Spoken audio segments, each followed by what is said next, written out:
Saludos y bendiciones, hermanos. Espero que todos se encuentren súper bien, saludables. Hoy vamos a continuar con nuestra lectura y hoy vamos a comenzar el Evangelio según Lucas. Terminamos la semana pasada Marcos y corresponde esta vez a Lucas capítulo 1 al capítulo 5. Entonces los animo nuevamente a que sigan la lectura junto conmigo y que lo puedan leer en familia o lo lean en su tiempo devocional, como sea, disfruten de esta lectura. La palabra de Dios es viva, es eficaz para transformar nuestros corazones. Así que, nada, como ya saben, voy a leer desde la versión, la nueva traducción viviente. Y antes de entrar a Lucas, si me permiten, voy a leer el panorama que está en mi Biblia. La introducción a Lucas que nos dan los editores de esta versión. Nada más para tener un poco de contexto y saber de qué se trata el libro y cuál es el tema y quién es el autor y todos esos datos que son importantes. ¿Okay? Entonces dice Lucas, en el contenido dice: Lucas era un médico gentil que viajó extensamente con el apóstol Pablo. Compuso su evangelio conduciéndose como un periodista de investigación que arma una historia con información de distintas fuentes. Se lo dedicó a un hombre llamado Teófilo. Eso aparece en el capítulo 1, versículo 1 al 4. Probablemente otro gentil convertido. Después de consultar a varios testigos presenciales y de investigar otros relatos de la vida de Jesús, Lucas escribió este nuevo relato sobre la vida y el ministerio de Jesús. Debido a que Lucas y Teófilo eran gentiles, es decir, no eran judíos, no es sorprendente identificar en este evangelio un aire de inclusión en las historias y enseñanzas de Jesús. Lucas también resalta la preocupación de Jesús por los oprimidos y los marginados, tales como los pobres y las mujeres. Adicionalmente, su evangelio da un notable énfasis en el papel del Espíritu Santo. Lucas se asegura de dar datos precisos de los acontecimientos que narra, comenzando con un extenso relato del nacimiento de Jesús e incluyendo la única historia canónica de los años de la infancia de Jesús. Lucas organiza su esquema del ministerio de Jesús siguiendo un orden similar a los evangelios de Mateo y de Marcos, y agrega un detallado relato del viaje de Jesús a Jerusalén. Después de la muerte y resurrección de Jesús, el libro concluye con los discípulos llenos de alegría y la esperanza de la llenura del poder de Dios que les fue prometido. ¿Okay? Entonces el autor del libro, del Evangelio, es Lucas, médico gentil, o sea, no judío, y es compañero de viajes de Pablo, lo que vemos también, lo vamos a ver en Hechos. La fecha de escritura se estima que fue alrededor del año 60 después de Cristo, posiblemente desde la ciudad de Cesarea. El propósito del libro es presentar un relato preciso de la vida y del ministerio de Jesucristo. Los temas son Jesucristo el Salvador, el Espíritu Santo, la compasión por los oprimidos, la salvación de los gentiles. ¿Okay? Entonces, habiendo leído esta pequeña introducción, vamos a dar lectura en el nombre del Padre, y del Hijo, y del Espíritu Santo. Lucas capítulo 1. Muchas personas han intentado escribir un relato de los hechos que se han cumplido entre nosotros. Se valieron de los informes que circulan entre nosotros, dados por testigos oculares, los primeros discípulos. Después de investigar todo con esmero, desde el principio, yo también decidí escribir un relato cuidadoso para ti, muy honorable Teófilo, para que puedas estar seguro de la veracidad de todo lo que te han enseñado. Cuando Herodes era el rey de Judea, hubo un sacerdote judío llamado Zacarías. Era miembro del grupo sacerdotal de Abías, y su esposa Elizabeth también pertenecía a la familia sacerdotal de Aarón. Zacarías y Elizabeth eran justos a los ojos de Dios y cuidadosos en obedecer todos los mandamientos y las ordenanzas del Señor. No tenían hijos porque Elizabeth no podía quedar embarazada y los dos eran ya muy ancianos. Cierto día, Zacarías se encontraba sirviendo a Dios en el templo porque su grupo de sacerdotes estaba de turno esa mañana. Como era costumbre entre los sacerdotes, le tocó por sorteo entrar en el santuario del Señor y quemar incienso. Mientras el incienso se quemaba, una gran multitud estaba afuera orando. Mientras Zacarías estaba en el santuario, se le apareció un ángel del Señor, de pie a la derecha del altar del incienso. Cuando Zacarías lo vio, se alarmó y se llenó de temor. Pero el ángel le dijo: no tengas miedo, Zacarías. Dios ha oído tu oración. Tu esposa Elizabeth te dará un hijo y lo llamarás Juan. Tendrás gran gozo y alegría, y muchos se alegrarán de su nacimiento, porque él será grande a los ojos del Señor. No deberá beber vino ni ninguna bebida alcohólica, y será lleno del Espíritu Santo aún desde nacer. Desde antes de nacer. Y hará que muchos israelitas vuelvan al Señor, su Dios. Será un hombre con el espíritu y el poder de Elías. Preparará a la gente para la venida del Señor. Inclinará el corazón de los padres hacia los hijos y hará que los rebeldes acepten la sabiduría de los justos.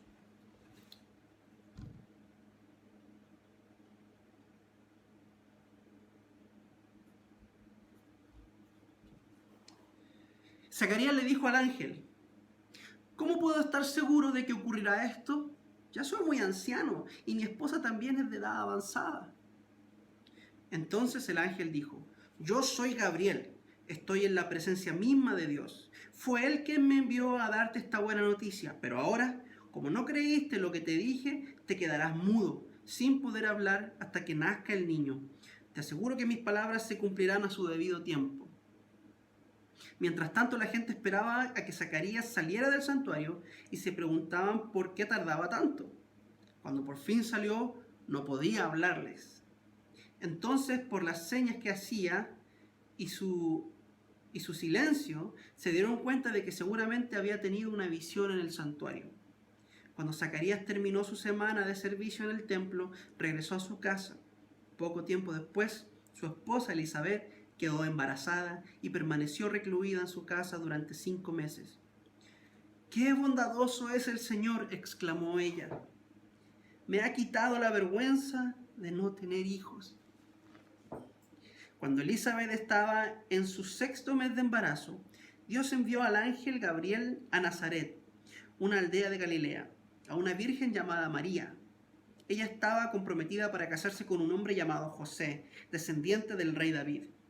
Gabriel se le apareció y dijo: saludos, mujer favorecida, el Señor está contigo. Confusa y perturbada, María trató de pensar lo que el ángel quería decir. No tengas miedo, María, le dijo el ángel, porque has hallado el favor de Dios. Concebirás y darás a luz un hijo, y le pondrás por nombre Jesús. Él será muy grande y lo llamarán Hijo del Altísimo.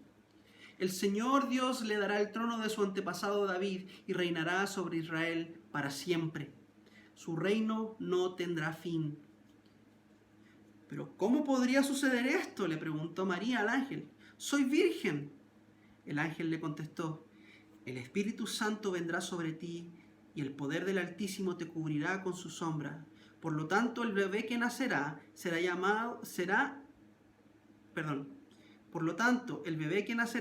santo y será llamado Hijo de Dios. Además, tu parienta Elizabeth quedó embarazada en su vejez. Antes la gente decía que ella era estéril, pero ha concebido un hijo y ya está en su 6º mes de embarazo, pues la palabra de Dios nunca dejará de cumplirse. Amén. María respondió: soy la sierva del Señor, que se cumpla todo lo que ha dicho acerca de mí. Y el ángel la dejó. Pocos días después, María fue deprisa a la zona montañosa de Judea, al pueblo donde vivía Zacarías. Entró en la casa y saludó a Elizabeth. Al escuchar el saludo de María, el bebé de Elizabeth saltó en su vientre y Elizabeth se llenó del Espíritu Santo. Elizabeth dio un grito de alegría y le exclamó a María: Dios te ha bendecido más que todas las mujeres y tu hijo es bendecido. ¿Por qué tengo este honor, que la madre de mi Señor venga a visitarme? Cuando escuché tu saludo, el bebé saltó de alegría en mi vientre. Eres bendita porque creíste que el Señor haría lo que te dijo.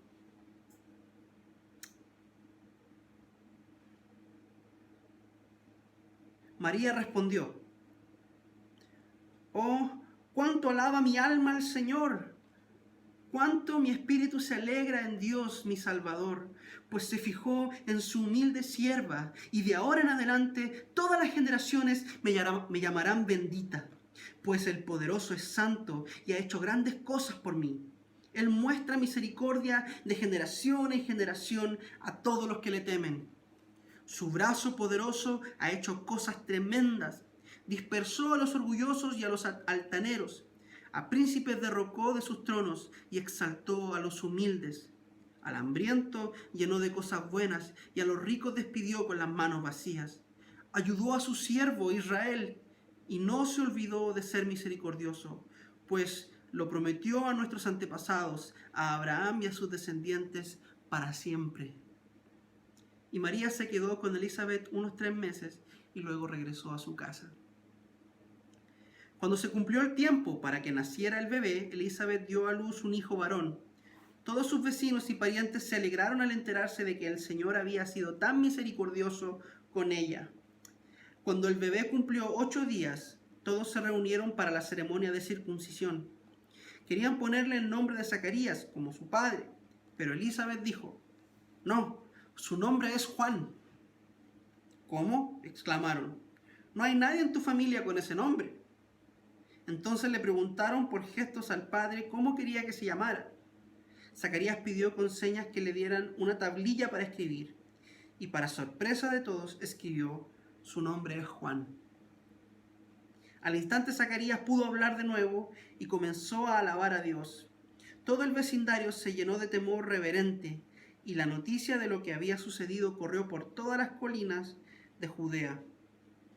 Los que la oían meditaban sobre los acontecimientos y se preguntaban: ¿qué llegará a ser este niño? Pues la mano del Señor estaba sobre él de una manera especial. Entonces su padre Zacarías se llenó del Espíritu Santo y dio la siguiente profecía: Alaben al Señor, el Dios de Israel, porque ha visitado y redimido a su pueblo. Nos envió un poderoso Salvador del linaje real de su siervo David, como lo prometió, mediante sus santos profetas hace muchos años. Ahora seremos rescatados de nuestros enemigos y de todos los que nos odian. Él ha sido misericordioso con nuestros antepasados al recordar su pacto sagrado, el pacto que prometió mediante un juramento a nuestro antepasado Abraham. Hemos sido rescatados de nuestros enemigos para poder servir a Dios sin temor, en santidad y justicia mientras vivamos. Y tú, mi pequeño hijo, serás llamado profeta del Altísimo, porque prepararás el camino para el Señor. Dirás a su pueblo cómo encontrar la salvación mediante el perdón de sus pecados. Gracias a la tierna misericordia de Dios, la luz matinal del cielo está a punto de brillar entre nosotros, para dar luz a los que están en oscuridad y en sombra de muerte, y para guiarnos al camino de la paz. Juan creció y se fortaleció en espíritu y vivió en el desierto hasta que comenzó su ministerio público a Israel.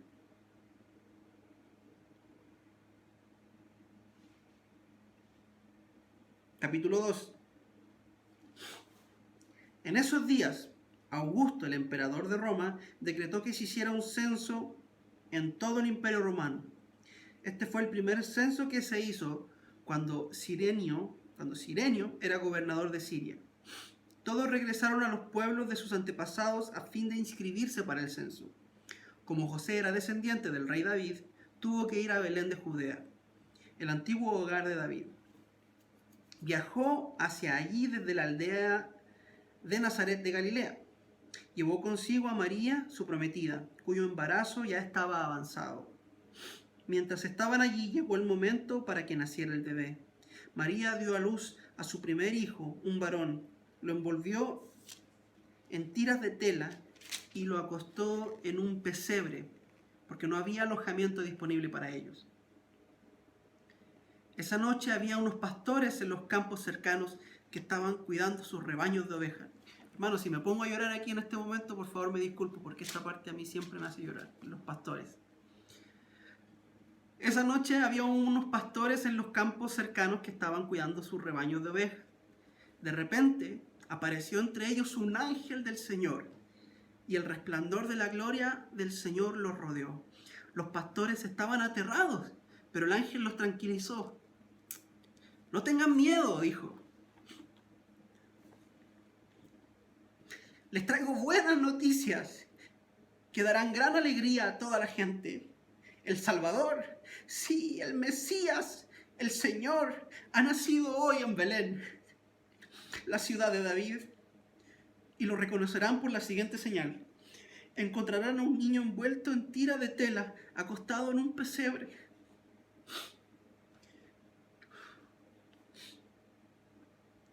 De pronto se unió a ese ángel una inmensa multitud, los ejércitos celestiales, que alababan a Dios y decían: gloria a Dios en el cielo más alto y paz en la tierra para aquellos en quienes Dios se complace. Cuando los ángeles regresaron al cielo, los pastores se dijeron unos a otros: vayamos a Belén, veamos esto que ha sucedido y que el Señor nos anunció. Fueron deprisa a la aldea y encontraron a María y a José, y allí estaba el niño acostado en el pesebre. Después de verlo, los pastores contaron a todos lo que había sucedido y lo que el ángel les había dicho acerca del niño. Todos los que escucharon el relato de los pastores quedaron asombrados. Pero María guardaba todas estas cosas en el corazón y pensaba en ellas con frecuencia. Los pastores regresaron a sus rebaños, glorificando y alabando a Dios por todo lo que habían visto y oído. Todo sucedió tal como el ángel les había dicho. 8 días después, cuando el bebé fue circuncidado, le pusieron por nombre Jesús, el nombre que había dado el ángel antes de que el niño fuera concebido. Luego llegó el tiempo para la ofrenda de purificación, como exigía la ley de Moisés, después del nacimiento de un niño. Así que sus padres lo llevaron a Jerusalén para presentarlo al Señor. La ley del Señor dice: si el primer hijo de una mujer es varón, habrá que dedicarlo al Señor. Así que ellos ofrecieron el sacrificio requerido en la ley del Señor, que consistía en un par de tórtolas o 2 pichones de paloma. Eso es importante.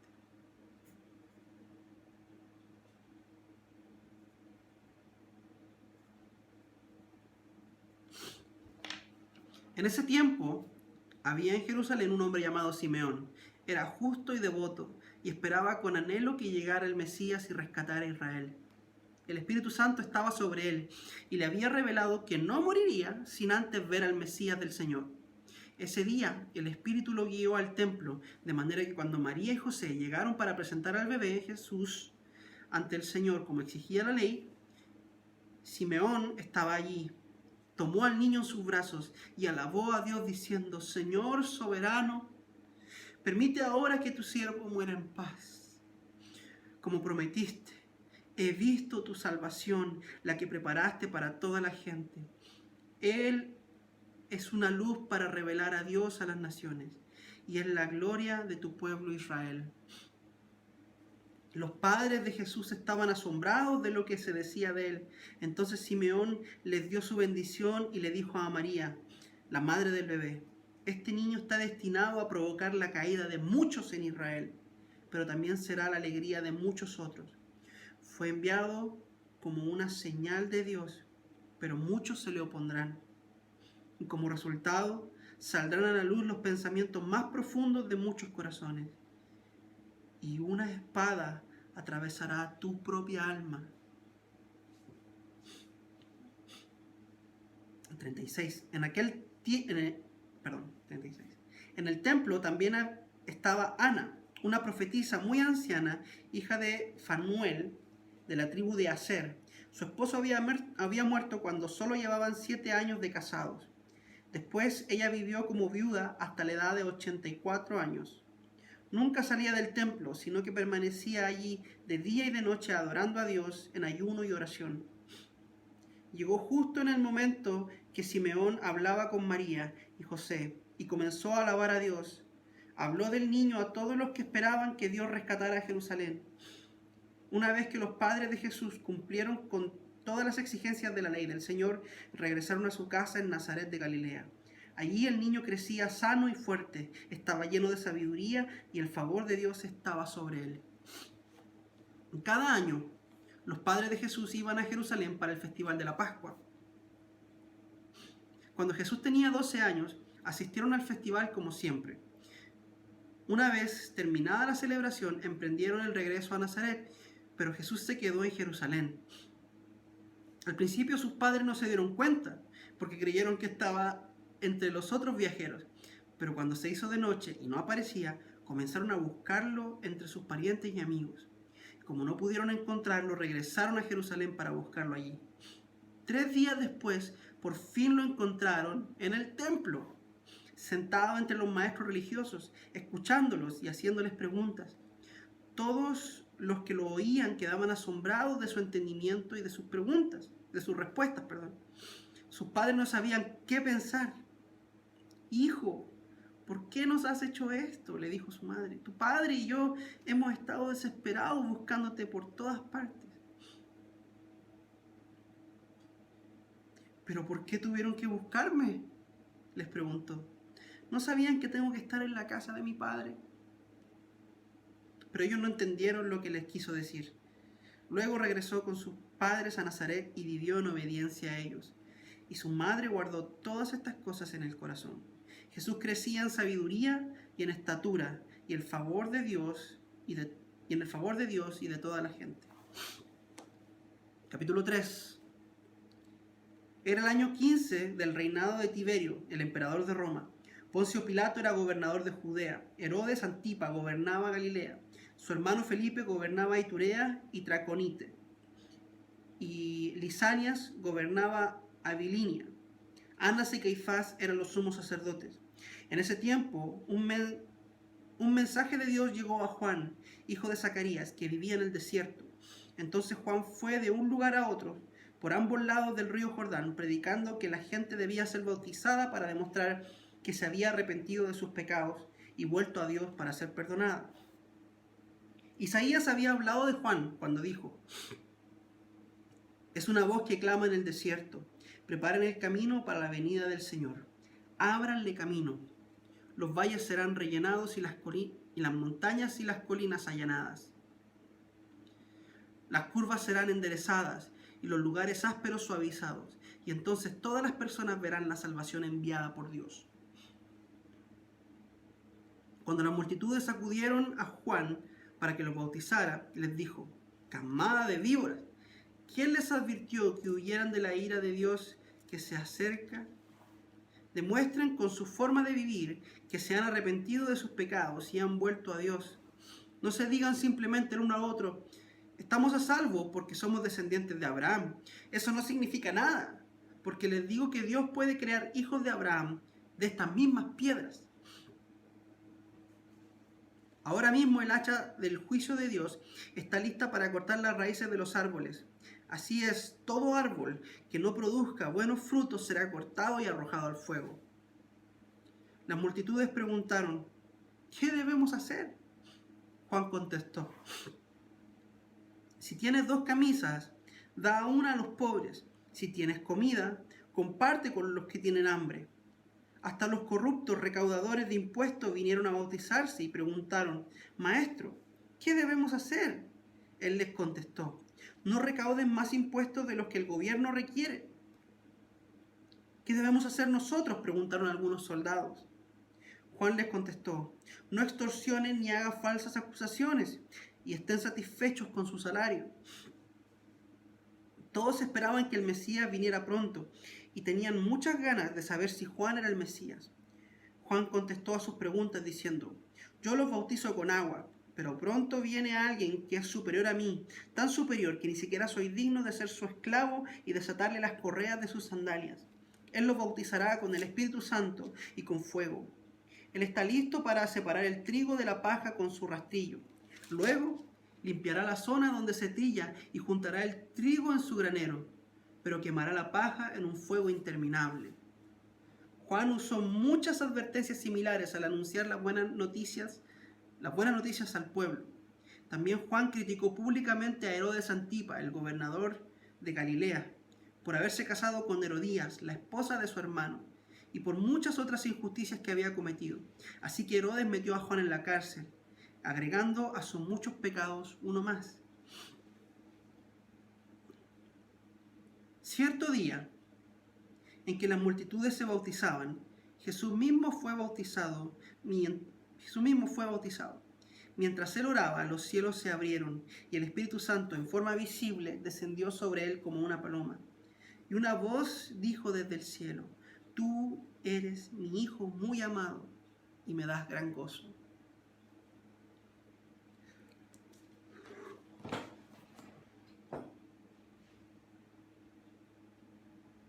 Perdón por eso ustedes. Jesús tenía unos 30 años cuando comenzó su ministerio público.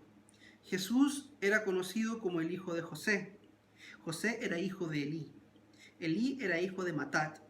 Matat era hijo de Leví. Leví era hijo de Melquí. Melquí era hijo de Haná.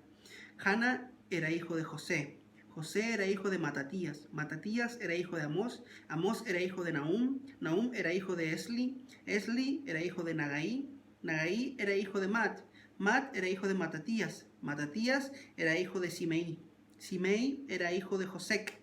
Josec era hijo de Judá. Judá era hijo de Joaná. Joaná era hijo de Resá. Resá era hijo de Zorobabel. Zorobabel era hijo de Salatiel. Y Salatiel era hijo de Neri. Neri era hijo de Melqui. Melqui era hijo de Adi. Adi era hijo de Cosam. Cosam era hijo de Elmodam. Elmodam era hijo de Er era hijo de Josué. Josué era hijo de Eliezer. Eliezer era hijo de Jorim. Jorim era hijo de Matat. Matat era hijo de Leví. Leví era hijo de Simeón. Simeón era hijo de Judá. Judá era hijo de José. José era hijo de Jonán. Jonán era hijo de Eliakim. Eliakim era hijo de Melea. Melea era hijo de Mainán. Mainán era hijo de Matata. Matata era hijo de Natán. Natán era hijo de David. David era hijo de Isaí. Isaí era hijo de Obed. Obed era hijo de Boz. Boz era hijo de Salmón. Salmón era hijo de Nasón. Nasón era hijo de Aminadab. Aminadab era hijo de Admín. Admín era hijo de Arni. Arni era hijo de Esrón. Esrón era hijo de Fares. Fares era hijo de Judá. Judá era hijo de Jacob. Jacob era hijo de Isaac. Isaac era hijo de Abraham. Abraham era hijo de Taré. Taré era hijo de Nacor. Nacor era hijo de Serú. Serú era hijo de Reú. Reú era hijo de Peleg. Peleg era hijo de Eber. Eber era hijo de Sala. Sala era hijo de Cainán. Cainán era hijo de Arfaxad. Arfaxad era hijo de Sem. Sem era hijo de Noé. Noé era hijo de Lamec. Lamec era hijo de Matusalén. Matusalén era hijo de Enoc. Enoc era hijo de Jared. Jared era hijo de Mahalalel. Mahalalel era hijo de Cainán. Cainán era hijo de Enos. Enos era hijo de Set. Set era hijo de Adán. Y Adán era hijo de Dios. Entonces Jesús, capítulo 4. Entonces Jesús, lleno del Espíritu Santo, regresó del río Jordán y fue guiado por el Espíritu en el desierto, donde fue tentado por el diablo durante 40 días. Jesús no comió nada en todo ese tiempo y comenzó a tener mucha hambre. Entonces el diablo le dijo: si eres el Hijo de Dios, dile a estas piedras que se transformen en pan.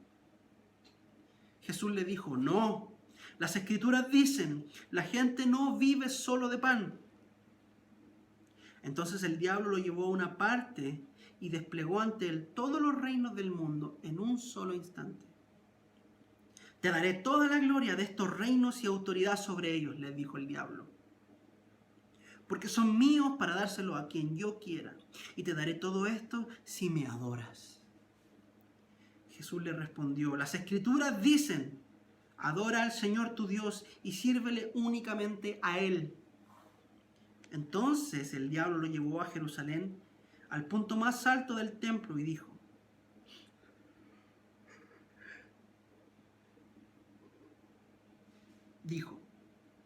si eres el Hijo de Dios, tírate, pues las Escrituras dicen, Él ordenará a sus ángeles que te protejan y te guarden, y te sostendrán con sus manos para que ni siquiera te lastimes el pie con una piedra.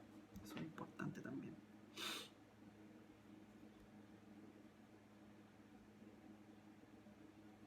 Okay. Jesús le respondió, las Escrituras también dicen, no pondrás a prueba al Señor tu Dios. Cuando el diablo terminó de tentar a Jesús, lo dejó hasta la siguiente oportunidad. Entonces Jesús regresó a Galilea lleno del poder del Espíritu Santo. Las noticias acerca de él corrieron rápidamente por toda la región. Enseñaba con frecuencia en las sinagogas y todos lo elogiaban. Y cuando llegó a Nazaret, la aldea donde creció, fue como de costumbre a la sinagoga el día de descanso y se puso de pie para leer las Escrituras. Le dieron el rollo del profeta Isaías. Jesús lo desenrolló y encontró el lugar en donde está escrito lo siguiente. El Espíritu del Señor está sobre mí porque me ha ungido para llevar las buenas noticias a los pobres. Me ha enviado a proclamar que los cautivos serán liberados, que los ciegos verán, que los oprimidos serán puestos en libertad y que ha llegado el tiempo del favor del Señor. Lo enrolló de nuevo y se lo entregó al ayudante y se sentó. Todas las miradas de la sinagoga se fijaron en él. Después Jesús comenzó a hablarles. Las Escrituras que acaban de oír se han cumplido este mismo día. Todos hablaban bien de él y estaban asombrados de la gracia con la que salían las palabras de su boca. ¿Cómo puede ser?, preguntaban. ¿No es este el hijo de José?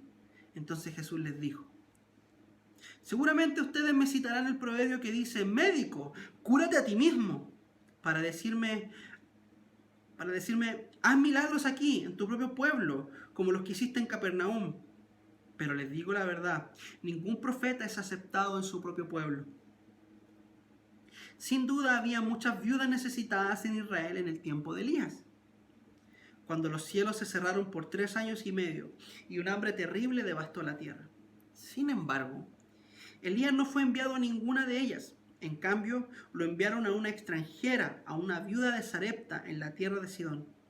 También había muchos leprosos en Israel en el tiempo del profeta Eliseo, pero el único sanado fue Naamán, un sirio.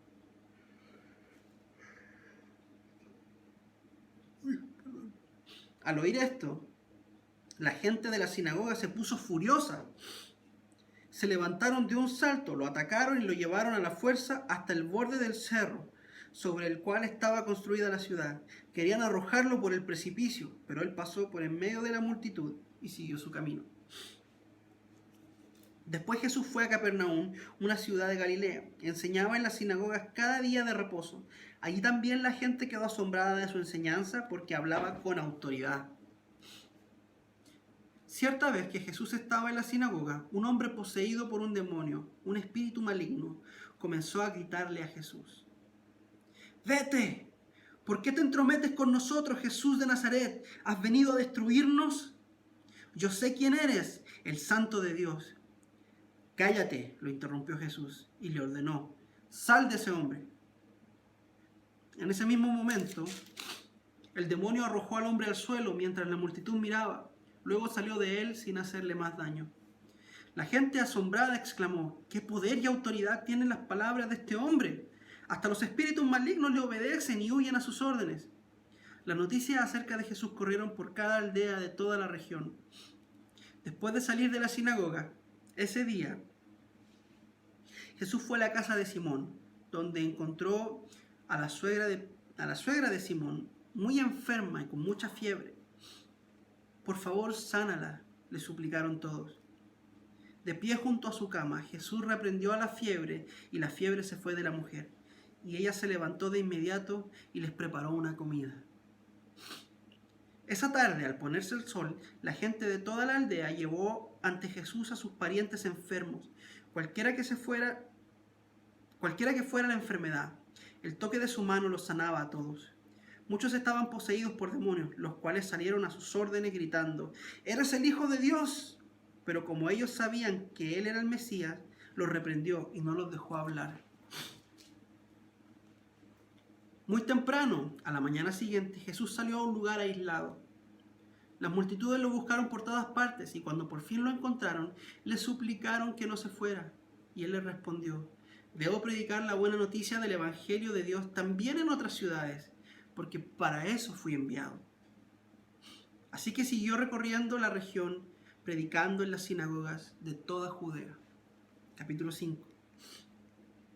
Cierto día, mientras Jesús predicaba en la orilla del mar de Galilea, grandes multitudes se abalanzaban sobre él para escuchar la palabra de Dios. Jesús notó 2 barcas vacías a la orilla porque los pescadores las habían dejado mientras lavaban sus redes. Al subir a una de las barcas, Jesús le pidió a Simón, el dueño de la barca, que la empujara al agua. Luego se sentó en la barca y desde allí enseñaba a las multitudes. Cuando terminó de hablar, le dijo a Simón: ahora ve a las aguas más profundas y echa tus redes para pescar. Maestro, respondió Simón, hemos trabajado mucho durante toda la noche y no hemos pescado nada. Pero si tú lo dices, echaré las redes nuevamente. Esta vez las redes se llenaron de tantos peces que comenzaron a romperse. Un grito de auxilio atrajo a los compañeros de las otras barcas y pronto las 2 barcas estaban llenas de peces a punto de hundirse.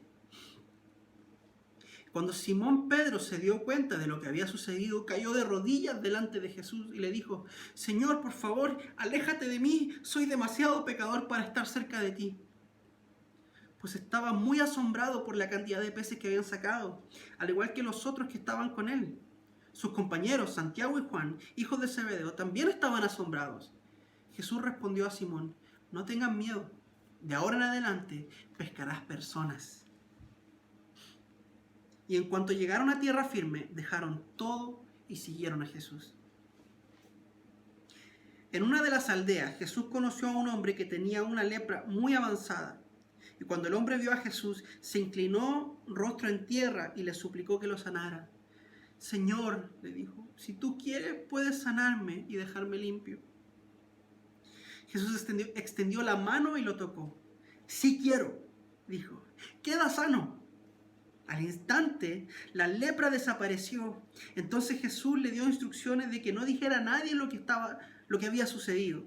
Le dijo: preséntate ante el sacerdote y deja que te examine. Lleva contigo la ofrenda que exige la ley de Moisés a los que son sanados de lepra. Esto será un testimonio público de que has quedado limpio. Sin embargo, a pesar de las instrucciones de Jesús, la noticia de su poder corrió aún más y grandes multitudes llegaron para escucharlo predicar y ser sanada de sus enfermedades. Así que Jesús muchas veces se alejaba al desierto para orar. Cierto día, mientras Jesús enseñaba, algunos fariseos y maestros de la ley religiosa estaban sentados cerca. Al parecer, esos también habían llegado de todas las aldeas de Galilea y de Judea, y también de Jerusalén. Y el poder sanador de Jesús estaba presente y el poder sanador del Señor estaba presente con fuerza en Jesús. Unos hombres llegaron cargando a un paralítico en una camilla. Trataron de llevarlo dentro, a donde estaba Jesús, pero no pudieron acercarse a él debido a la multitud. Entonces subieron al techo y quitaron algunas tejas. Luego bajaron al enfermo en su camilla hasta ponerlo en medio de la multitud, justo enfrente de Jesús. Al ver la fe de ellos, Jesús le dijo al hombre: joven, tus pecados son perdonados. Entonces los fariseos y los maestros de la ley religiosa decían para sí: ¿quién se cree que es? Es una blasfemia. Solo Dios puede perdonar pecados. Jesús supo lo que pensaban, así que les preguntó: ¿por qué cuestionan eso en su corazón? ¿Qué es más fácil decir? ¿Tus pecados son perdonados? ¿O ponte de pie y camina? Así que les demostraré que el Hijo del Hombre tiene autoridad en la tierra para perdonar pecados. Entonces Jesús miró al paralítico y dijo: ponte de pie, toma tu camilla y vete a tu casa. Y al instante, delante de todos, el hombre se levantó de un salto, tomó su camilla y se fue a su casa alabando a Dios. El asombro se apoderó de todos y quedaron pasmados. Y alababan a Dios exclamando: hoy hemos visto cosas maravillosas. Tiempo después, al salir de la ciudad, Jesús vio a un cobrador de impuestos llamado Leví sentado en su cabina de cobrador. Sígueme y sé mi discípulo, le dijo Jesús. Entonces Leví se levantó, dejó todo y lo siguió. Más tarde, Leví dio un banquete en su casa, con Jesús como invitado de honor. Muchos de los cobradores de impuestos, compañeros de Leví, y otros invitados comieron con ellos. Así que los fariseos y los maestros de la ley religiosa le reclamaron severamente a los discípulos de Jesús, diciéndole: ¿por qué comen y beben con semejante escoria? Jesús les contestó: la gente sana no necesita médico, los enfermos sí. No he venido a llamar a los que se creen justos, sino a los que saben que son pecadores y necesitan arrepentirse. Cierto día, algunas personas le dijeron a Jesús: los discípulos de Juan el Bautista ayunan y oran con frecuencia, igual que los discípulos de los fariseos. ¿Por qué tus discípulos están siempre comiendo y bebiendo? Jesús contestó: ¿acaso los invitados de una boda ayunan mientras festejan con el novio? Por supuesto que no. Pero un día el novio será llevado, y entonces sí ayunarán. Luego Jesús les dio la siguiente ilustración: nadie quita un pedazo de tela de una prenda nueva y la usa para remendar una prenda vieja, pues la prenda nueva se arruinaría y el remiendo nuevo no haría juego con la prenda vieja. Nadie pone vino nuevo en cueros viejos, pues el vino nuevo reventaría los cueros y el vino se derramaría y los cueros quedarían arruinados. El vino nuevo debe guardarse en cueros nuevos. Ni nadie que prueba un vino añejo parece querer el vino nuevo, pues dicen: el añejo es mejor. Hasta aquí llegamos. Hasta aquí llegamos, hermanos. Lucas capítulo 1 al 5. Y nada más me gustaría hacer algunas pequeñas reflexiones con respecto a lo que acabamos de leer.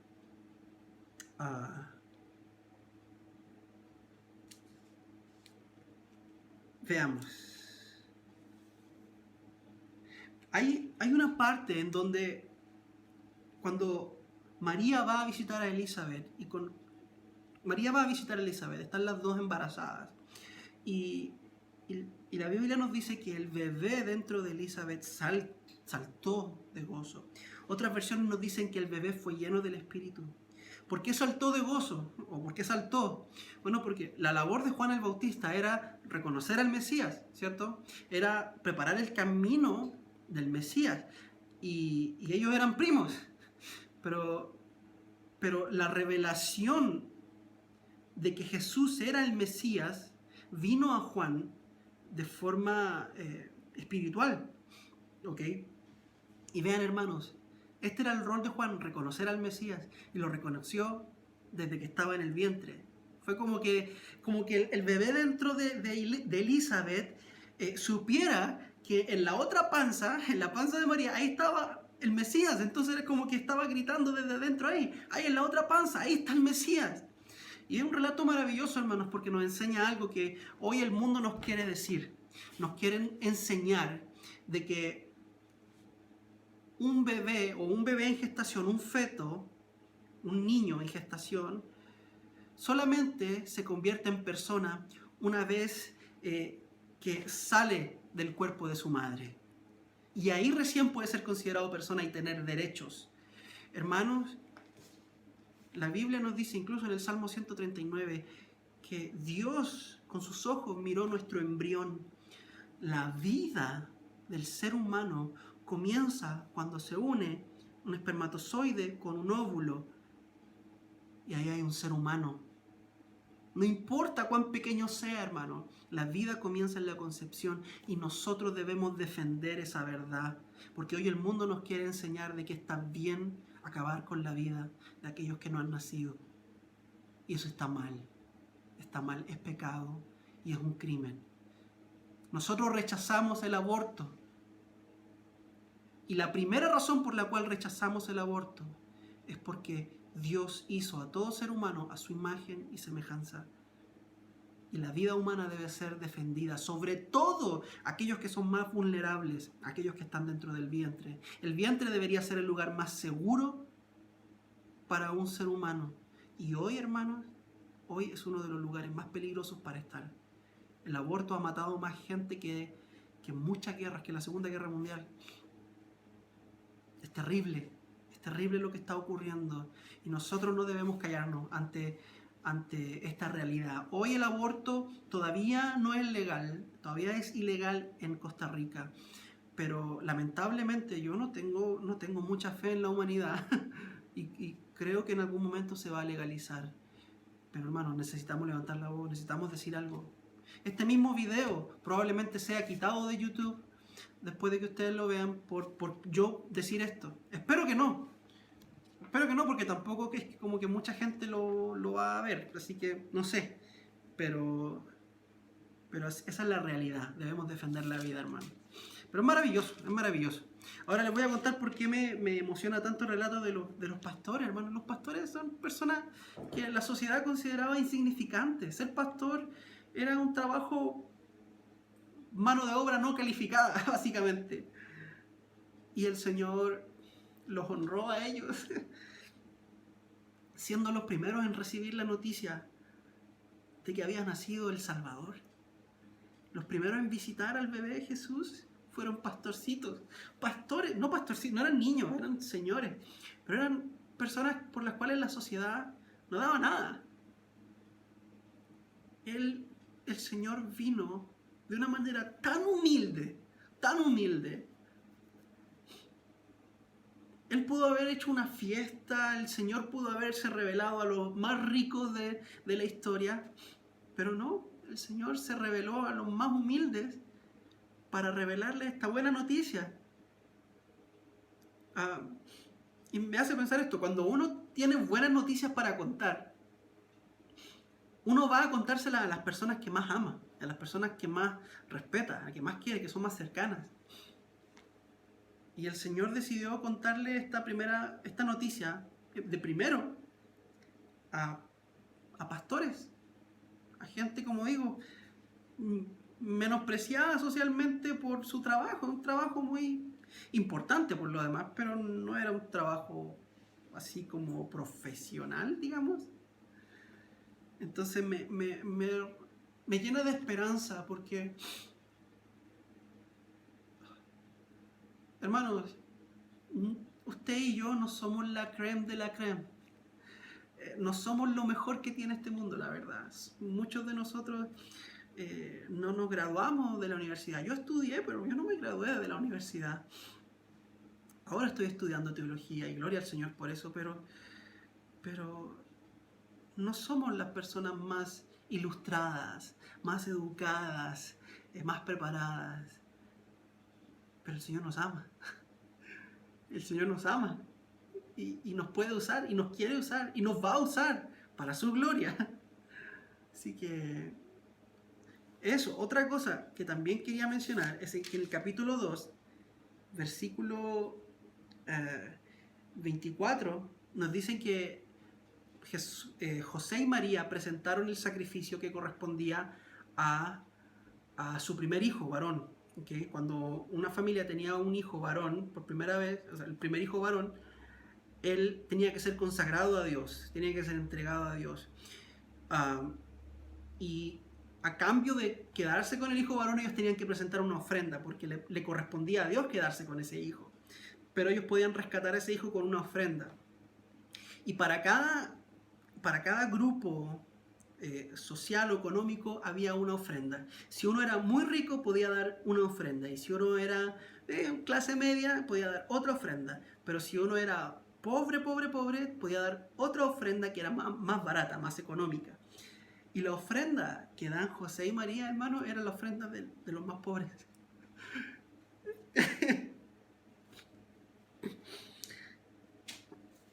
Hermano, nosotros somos pobres, pero somos ricos en el Señor. No importa lo que tengamos en el bolsillo, hermano, el Señor nos ama.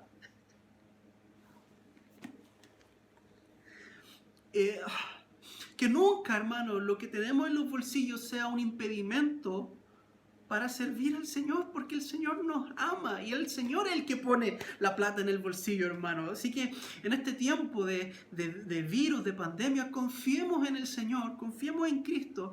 Él es nuestro proveedor y Él no nos ama por lo que tenemos en los bolsillos. Él nos ama porque Él nos ama, punto. Él nos ama, ya. Gloria a Dios por eso, gloria al Señor.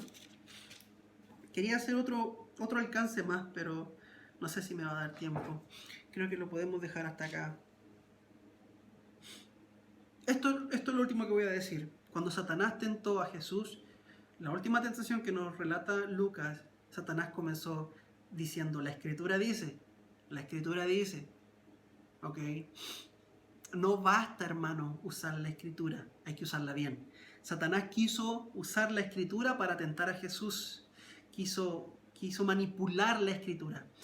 Hermano, no basta con que alguien venga y diga, abramos la Biblia. A ver, vean, la Biblia dice, hay que usarla bien. Satanás estaba usando la Biblia, la estaba usando mal. Por eso debemos estudiar la Biblia. Por eso hacemos esto, hermano. Por eso leemos la Escritura. Por eso somos un pueblo que ama la palabra de Dios.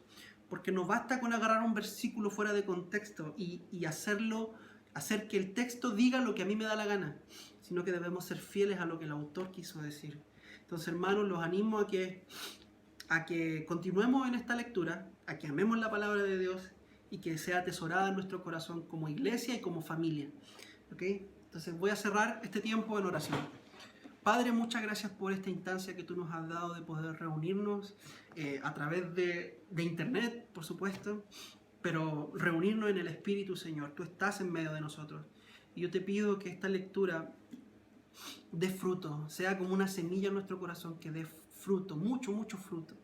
Que mueva nuestra fe, que la haga crecer, que sea como levadura para nuestra fe, Señor, que aumente, crezca.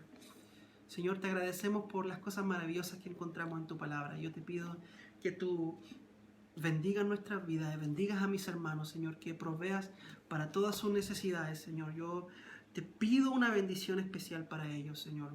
Y para todo aquel que llegue a ver este video, te pido que tú le bendigas, le proveas para sus necesidades y le des paz en este tiempo de caos. Muchas gracias, Señor, porque tu palabra es alimento espiritual. Oro todo esto en el nombre de tu Hijo Jesucristo, nuestro Salvador. Amén. Que el Señor les bendiga.